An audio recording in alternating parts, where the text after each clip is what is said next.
Hello, babukeli nginibingelela ukhuluma konkenani Kenny KJ Shungu, the place of milk and honey, the promised land in Votsana Mnyamatsu, and I welcome you lana channel yami. Thanks for tuning in. Kala kuswakhohlwa ukusifollowa ku TikTok it's Kenny KJ Shungu, YouTube it's KJ Shungu, Facebook it's KJ Shungu. So as you've heard ukuthi imamatch ayaqhubeka kuyoma femini kuyacheckwa ukuthi labantu abasebenzako banemaphepha yini. Manje la nginomama ngifuna ukukhuluma naye ngimbude ukuthi what's happening. Mama sanibonani? Sawubona mntanami. Yebo mama, sicela ukuthi ngibani igama kwenzakalani la? Igama lami ngingu-Eunice Mkandela, Station 30.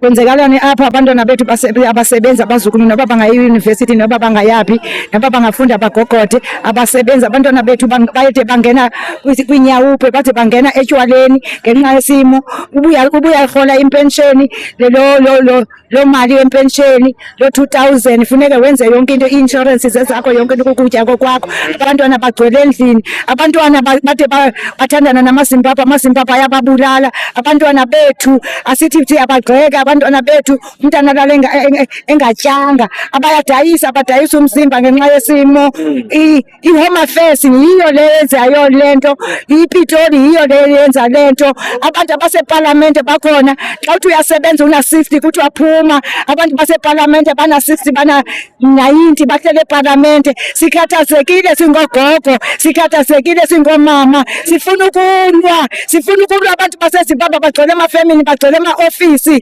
siyalwa sikhathazekile asazi ukuthi singenza njani sikhathazekile abafuna ukuhamba asazi ukuthi senze njani sizibulale na sibantwana bethu bayazihenga ngenxa yesimo uthi kangcolisa yazihenge uthi kawuthi ufebelani athi nizawutya ntoni uNkulunkulu badayisa ngomzimba ngenxa yesimo sikhathazekile ngitshela basilana nje sithi bayiqhubeke le mashi.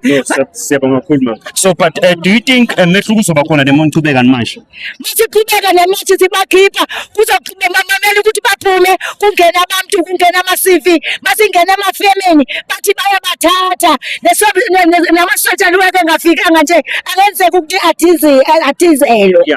So lana nithi anifuna ama-foreigner onke or ma-illegal foreigners? Ithi umuntu ongenaphepha makahambe ngeke size siye eZimbabwe siye eMaputo siyosebenza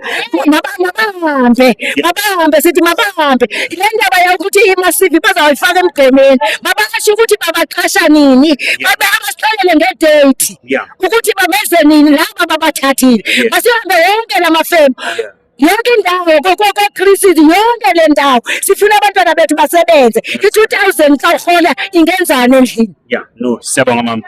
Siyabonga babukeli nivile ke mama ukuthi uthini la siyachubeka sibutela abanye ke basitshela ama views wabo ukuthi bacabanga ukuthini what's happening here. Thank you.